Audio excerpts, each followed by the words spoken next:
மருத்துவராவது உங்கள் லட்சியமா? தமிழகம் மற்றும் புதுச்சேரியில் கடந்த 8 வருடங்களாக தலைசிறந்த நிறுவனமாக திகழ்ந்து வரும் ஸ்பெக்ட்ரா அகாடமியில் நீட் ரிப்பீட்டர் பேட்ச் 2025-26 ஆண்டிற்கான அட்மிஷன் நடைபெறுகிறது.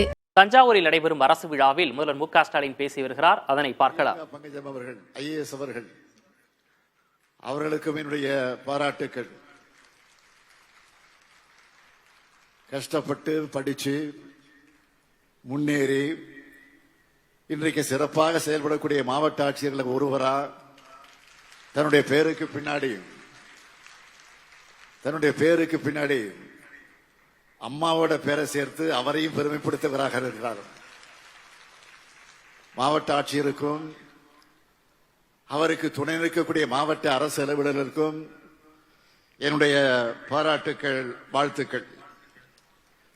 நேற்று தஞ்சையில பழைய பேருந்து நிலையத்தின் அருகில நம்முடைய முத்தமிழறிஞர் தலைவர் கலைஞருடைய சிலையை திறந்து வச்சேன்.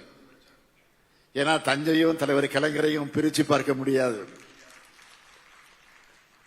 ஒருங்கிணைந்த தஞ்சையின் மண்ணின் மைந்தன் அவர்.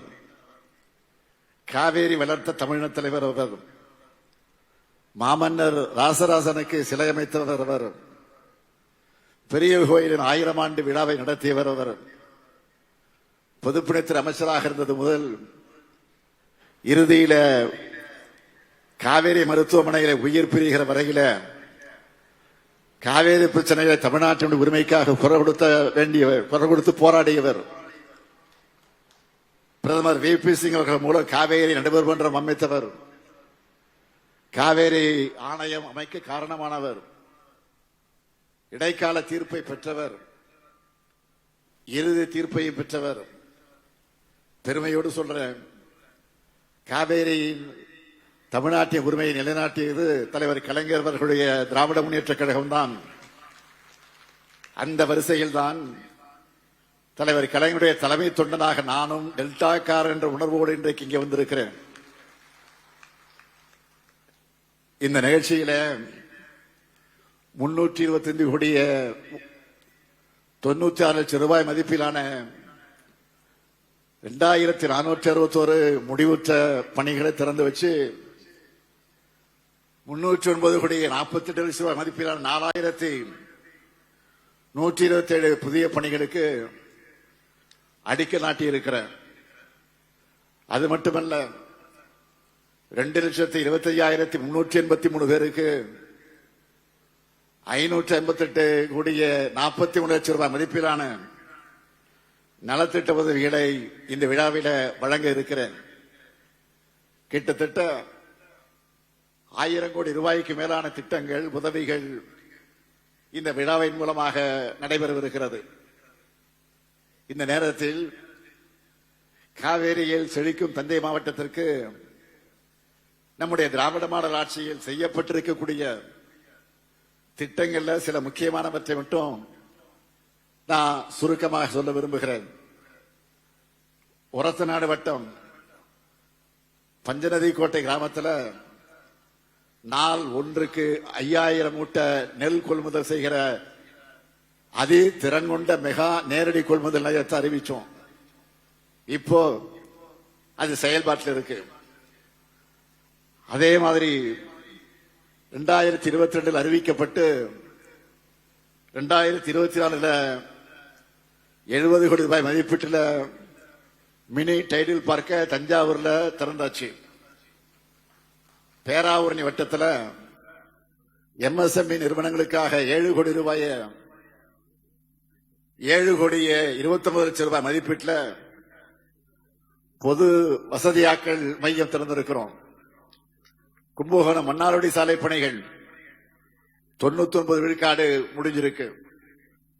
கும்பகோணம் சீர்காழி சாலை பணிகளும் 98 விழுக்காடு முடிஞ்சிருக்கு. இதோட தொடர்ச்சியா நடந்துட்டு இருக்கக்கூடிய பழைய பணிகளை பற்றி நான் சொல்லணும்னா, பாடுபட்டு விளைவிக்கிற ஒரு நெல்மணி கூட வீணாக கூடாதுன்னு ஒரத்தநாடு வட்ட நடுவூர்ல 170 கோடி ரூபாய் மதிப்பீட்டில் 54 ஏக்கர் பரப்பளவில் 1 லட்சம் மெட்ரிக் டன் கொள்ளளவு கொண்ட புதிய சேமிப்பு கிடங்கு அமையவிருக்கு.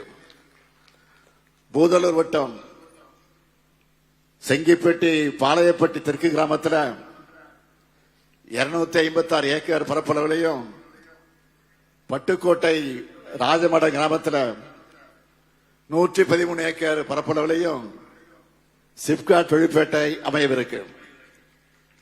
பட்டுக்கோட்டை வட்டம் மனோரா கிராமத்தில் 40 கோடி ரூபாய் மதிப்பீட்டில் பன்னாட்டு கடற்பசு பாதுகாப்பு மையம் அமைக்கப்படவிருக்கு. 53 கோடி ரூபாய் மதிப்பீட்டில் அதிநவீன பால் பதப்படுத்து நிலையம் அமைக்கப்படவிருக்கு. திருவையாறு புறவழிச்சாலை பணிகள் முழுமையாக முடிக்கப்பட்டு பயன்பாட்டுக்கு தயார் நிலையில் இருக்கு. பட்டுக்கோட்டை வட்டம் ஏரிப்புரை கீழத்தோட்டம் மீனவ கிராமங்களுக்கு 32 கோடி ரூபாய் செலவில் மீன் இறங்கு தளம் தடுப்புச்சுவது அமைக்கும் பணியை தொடங்க இருக்கிறோம். பட்டுக்கோட்டையில புதிய பேருந்து நிலையம் 20 கோடி ரூபாய் மதிப்பீட்டில் கட்டப்பட்டு விரைவில் பயன்பாட்டுக்கு வரவிருக்கு. பட்டுக்கோட்டை பேராவூரணி பகுதியில் அதிகம் வாழக்கூடிய சீர்மரபினர் குடும்பங்களுக்கு அவர்களை எல்லாம் கண்டறிஞ்சு அவங்களுடைய வாழ்வாதாரத்தை மேம்படுத்துகிற நோக்கத்தோடு சீர்மரபினர் வாரியத்தில் உறுப்பினராக சேர்க்கப்பட்டு அதன் மூலம் 11,000 குடும்பங்களுக்கு அடையாள அட்டை வழங்கப்பட்டு பல்வேறு நலத்திட்ட உதவிகள் வழங்குவதற்கு வழிவகை செய்யப்பட்டிருக்கு.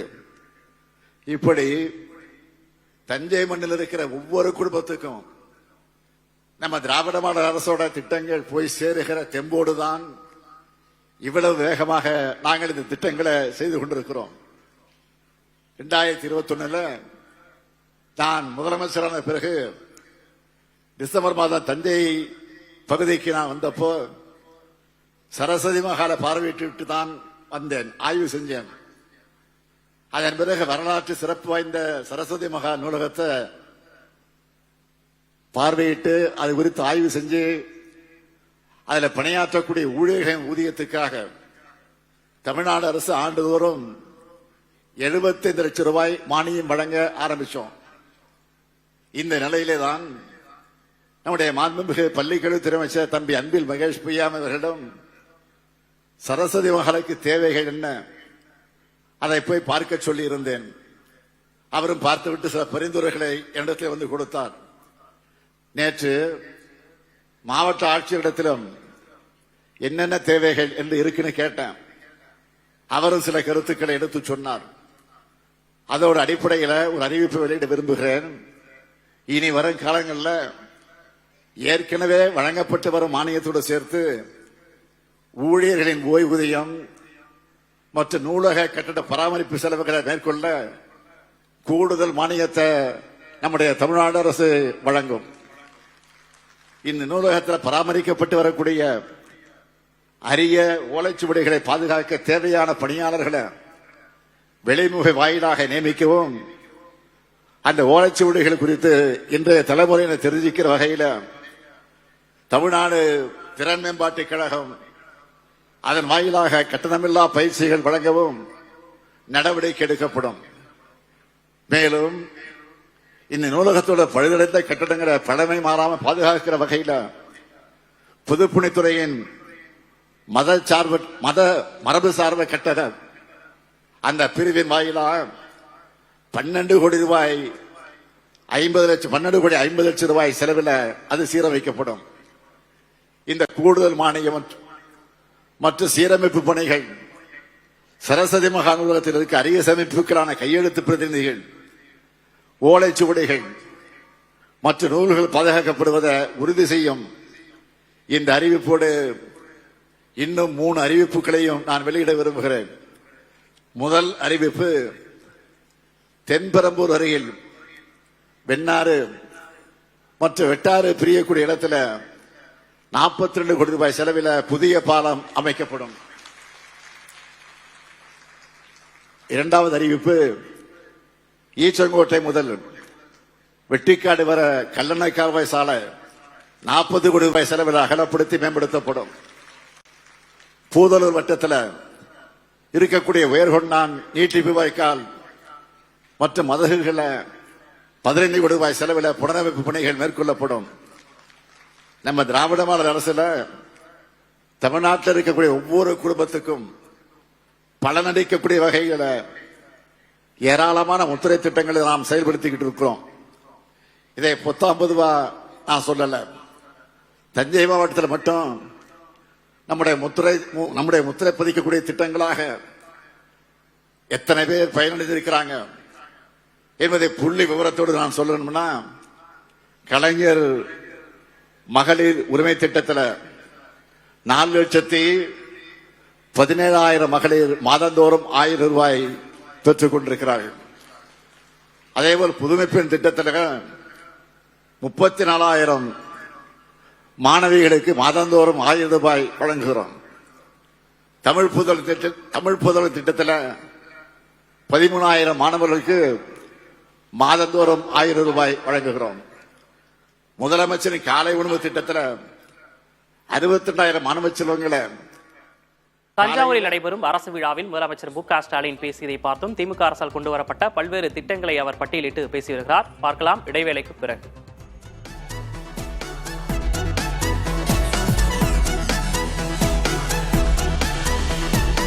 மருத்துவராவது உங்கள் லட்சியமா? தமிழகம் மற்றும் புதுச்சேரியில் கடந்த 8 வருடங்களாக தலைசிறந்த நிறுவனமாக திகழ்ந்து வரும் ஸ்பெக்ட்ரா அகாடமியில் நீட் ரிப்பீட்டர் பேட்ச் 2025-26 ஆண்டிற்கான அட்மிஷன் நடைபெறுகிறது.